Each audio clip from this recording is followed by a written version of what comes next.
Et bonjour à tous. Alors aujourd'hui pour la petite vidéo des vacances, bon j'en ai fait qu'une, hein, normalement c'est toutes les semaines, là forcément avec les vacances j'en aurais fait qu'une seule dans le mois, mais pas n'importe quel deck parce que en cette fin de méta, bon, c'est vrai que là, ça part dans 3 semaines si je me souviens bien, c'est de la méta change dans 3 semaines, un deck ultra original, franchement c'est juste du bonheur, je suis monté rang 3 avec. Et là, bon, bah, du coup, je suis redescendu rang 4 dans mes 4 matins. Un deck donc de Younes 01 sur Hearthstone Deck de Mammoth Wink. Allez le voir, je vais mettre de toute façon le lien dans la description parce que pour le coup, il se prend la tête le mec vraiment pour faire ses decks. Il se prend la tête pour faire les descriptions de ses decks, c'est du pur bonheur. En plus, je lui ai parlé il y a quelques jours de cela, il est super sympa. Donc allez-y, n'hésitez pas, mettez-lui des pouces verts à fond, c'est un mec vraiment cool. Alors on va rentrer tout de suite en ladder. C'est un deck qui est vraiment sympa. Je suis monté principalement cette saison avec Druid Speedful, parce que je trouve que c'est le meilleur meta breaker actuellement. C'est toujours les mêmes decks et pour le coup c'est le seul qui a quand même un bon ratio contre à peu près tout.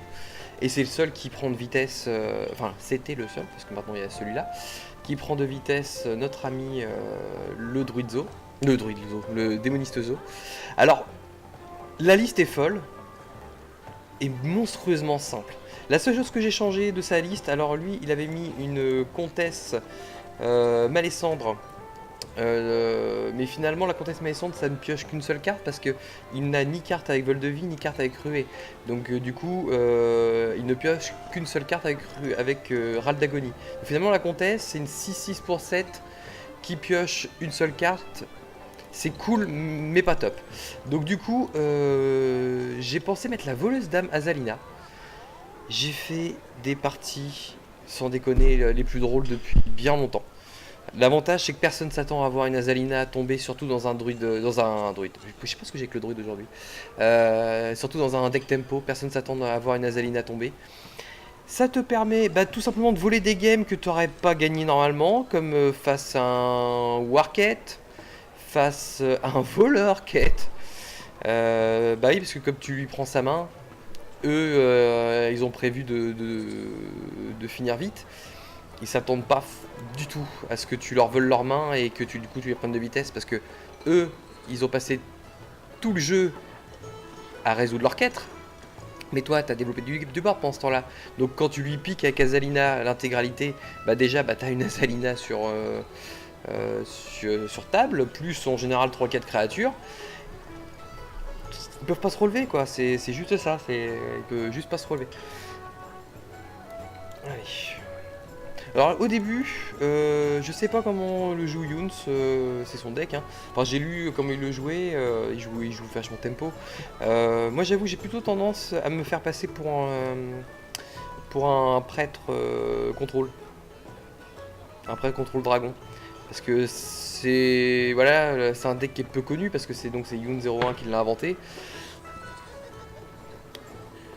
Donc on a en face de nous un Shamanoteka. Ça par contre, ça pue. Ça, je vérifie. Je fais quand même pas mal de games. Shaman. Victoire. Je suis tombé une seule fois avec ce deck là contre Shaman.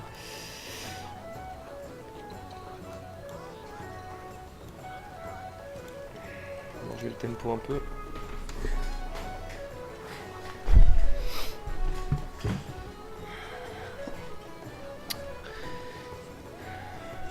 Je pense que c'est défavorable. Alors, chose incroyable avec son deck là, j'ai quasiment que des victoires face à Démoniste. Je regarde, ouais, mes défaites c'est face à Mage, Prêtre Contrôle, c'est compliqué. Ah d'accord, et donc il joue la liste à la mode en ce moment en tournoi. C'est bon pour moi ça, parce que cette liste là, elle est pas faite pour gérer du tempo. On va voir, hein, je vais pas commencer à me la péter. Oui, je vais l'envoyer là-dessus, t'inquiète pas. Pardon. Alors du coup, on va mettre tout de suite une pression.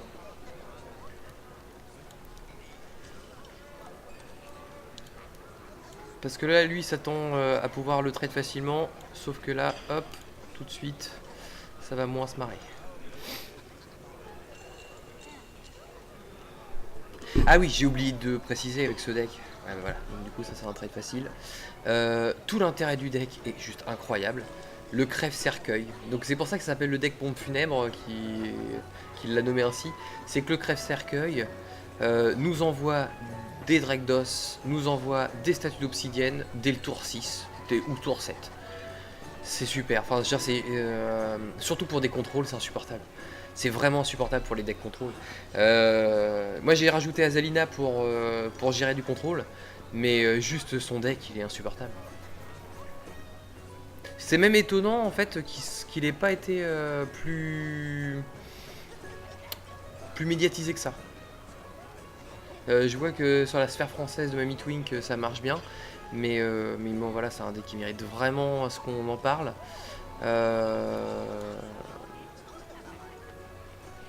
Alors, voyons voir ça. Tac. Oh, carnifleur.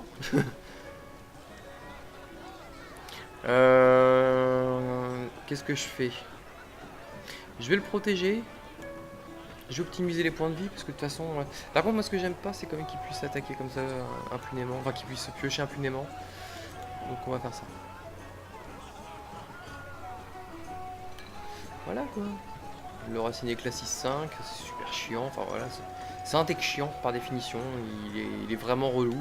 Il a tout ce qu'il faut pour casser les couilles. Enfin voilà, c'est juste du bonheur ce deck. Enfin voilà.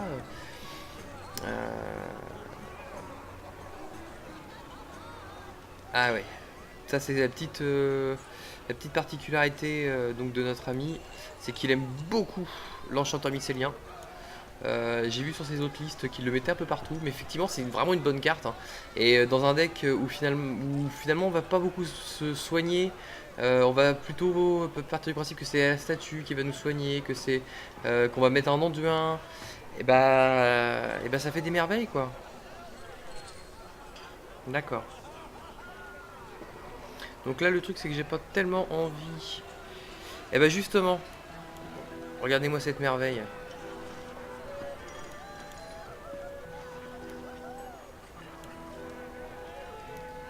Alors lui il le joue en combo avec Leclerc, je sais qu'il me... Dans sa description c'est comme ça qu'il faisait. Et donc là on en est où? On en est quand même à 5 et 5, 10. Là il ne peut même pas jouer un Volcano en ayant la certitude de raser la table. Ça c'est la force du deck. C'est un deck résistant. Et même face à un mage contrôle. Et ça c'est rare. Les decks résistants face à un mage contrôle. Alors pareil, j'avais pas compris pourquoi il avait mis 2 silences dans le deck plutôt que des briseurs par exemple. Et bah pareil, il a bien pensé son truc parce qu'il a déjà pas mal de tours 4 qui sont très très bons. Donc il a choisi ni plus ni moins qu'utiliser des silences à 0 toujours pour garder du tempo. Donc là je pense qu'il va nous jouer son zone. Ah, il nous joue un Volcano. Donc là le Volcano par exemple, il va y avoir des créatures qui vont survivre. En théorie, ou j'ai mal compté. J'ai peut-être mal compté. Non c'est ça. Et là, qu'est-ce que tu veux qu'il fasse? Voilà, ouais, il va y aller au silence, normal. Du coup, nous on va piocher. Oh, Vericaille. Qu'est-ce qui est le mieux? 5 et 3, 8. Ouais. C'est ça le bon play.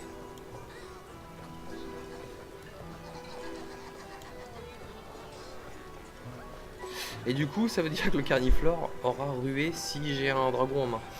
C'est marrant ça.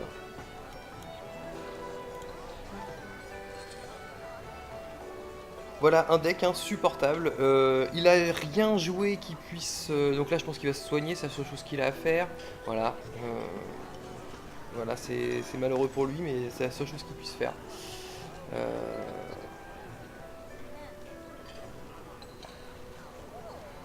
Là, il a rien développé, il a pas envoyé de cri de guerre.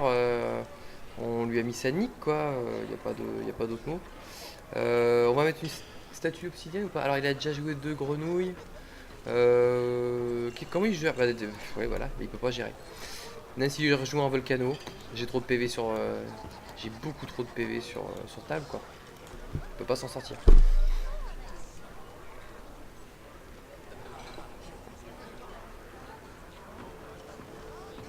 il peut s'en sortir encore.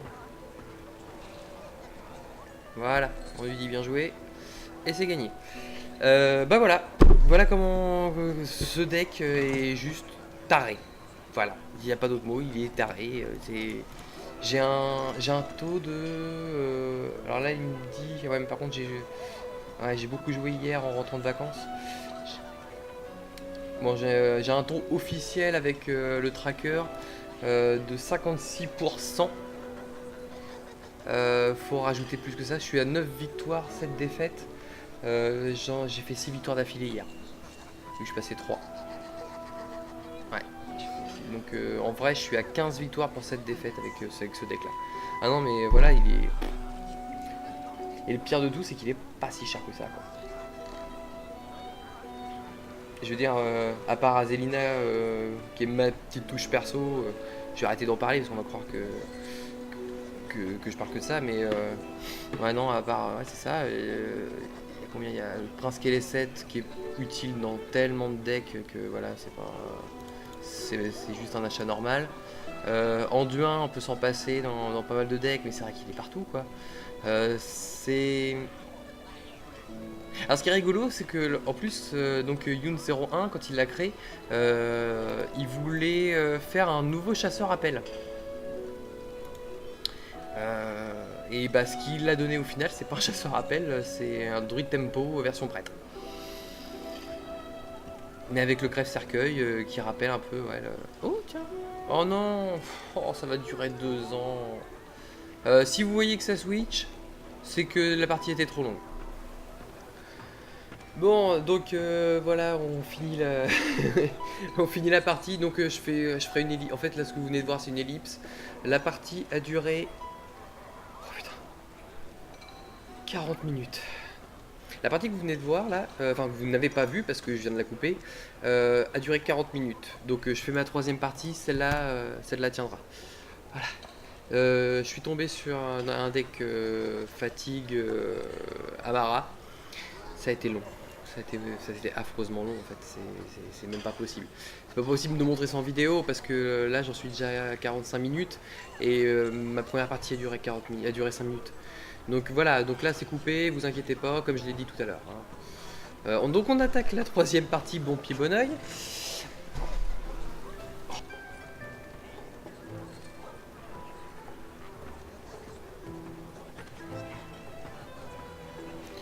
Alors, Malfurion.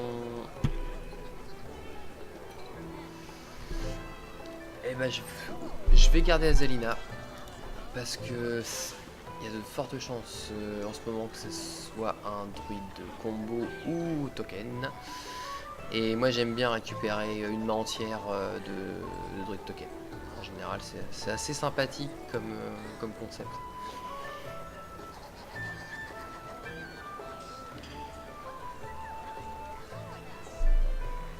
Cool. Sorti qui est 7, ça c'est bien.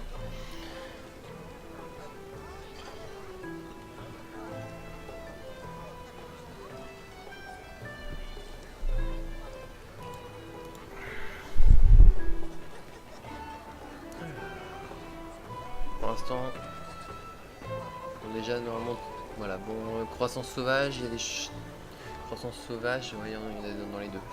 On va aller voir à qui on a affaire. Alors, qui tu es? Bon, pour l'instant on saura rien, vu qu'on a qu'une croissance sauvage. Okay. Bah, d'ailleurs, j'aurais bien tendance à la taper au coup. Non, ça dépendra de ma pioche. Si j'ai un râle d'agonie qui arrive, j'aurais plus tendance à jouer une croissance. Si j'ai rien qui arrive... Quoique, est-ce que la croissance c'est pas juste le meilleur truc? En gardant mon rempart du goudron. Ouais, non, en fait, la croissance c'est ce qu'il y a de mieux. Parce que j'ai... Ouais. Je jouerai pas le crève-cœur tout de suite parce que ça servira à rien.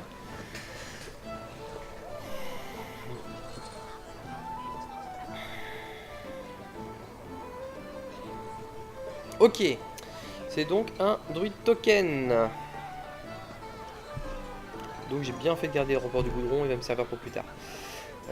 Oh, Et j'ai le Drake. Allez, on va sortir notre crève-cœur. Donc là déjà, normalement, psychologiquement, il doit se poser des questions. Déjà, un prêtre qui est les 7, c'est pas commun, mais en plus avec un crève-cœur, ça l'est encore moins. Donc il aura tendance à éviter de le taper. Riche, d'accord.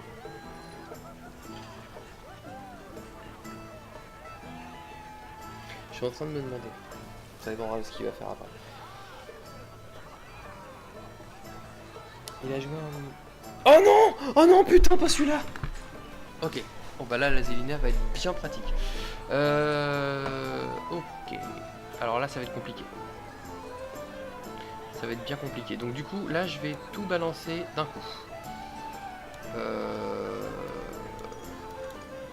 Je vais envoyer un maximum de dégâts. Parce que là, le truc, c'est que dans 4 tours, si j'ai pas réussi à le battre dans 4 tours, bah il va faire sa combo avec Maligos. Donc il va m'ôter cash pour rien.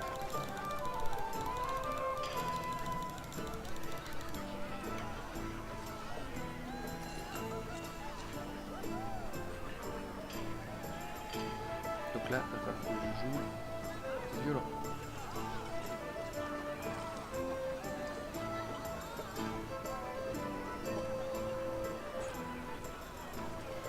Furion. Normalement il va me taper. Et c'est tout. Ah, j'espère.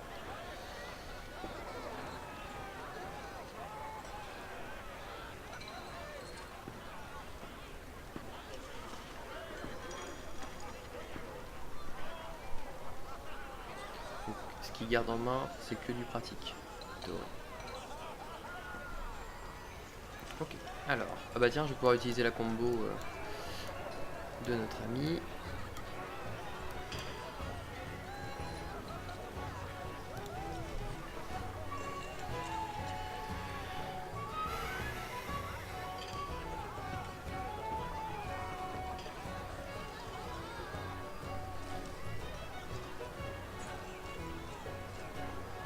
C'est normal.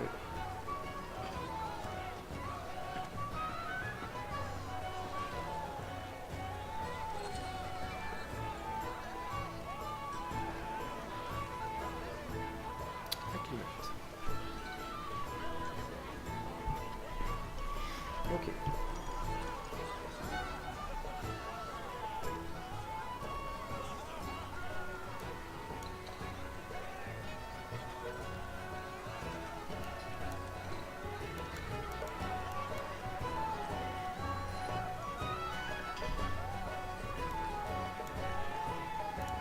J'ai pas envie qu'il me le trouve trop facilement.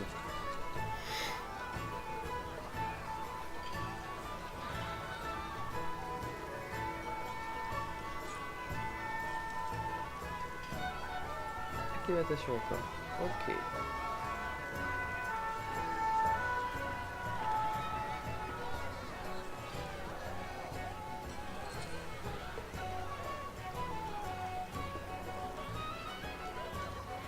Ok, donc il va envoyer ça.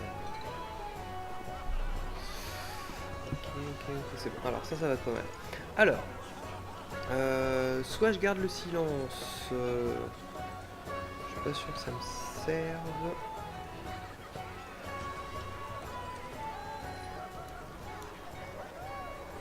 Donc, je pense qu'il faut tout simplement foncer un peu dans le tas. Une 1-5 qui protège pas. C'est une carte morte.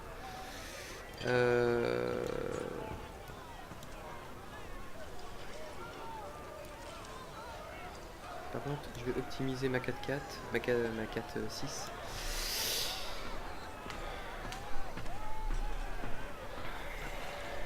Là, du coup, il aurait tendance, à mon avis, à taper dedans et à me refaire une plaie envahissante. D'accord, donc ça y est, donc là, il tape déjà Maligos. Ok. Je comprends pas. Bah, pourquoi il tape Maligos alors qu'il peut... Bah, d'accord, bon bah voilà. Bon bah voilà, on a mis assez de pression pour qu'il puisse pour qu'il puisse abandonner en tapant Maligos beaucoup trop tôt.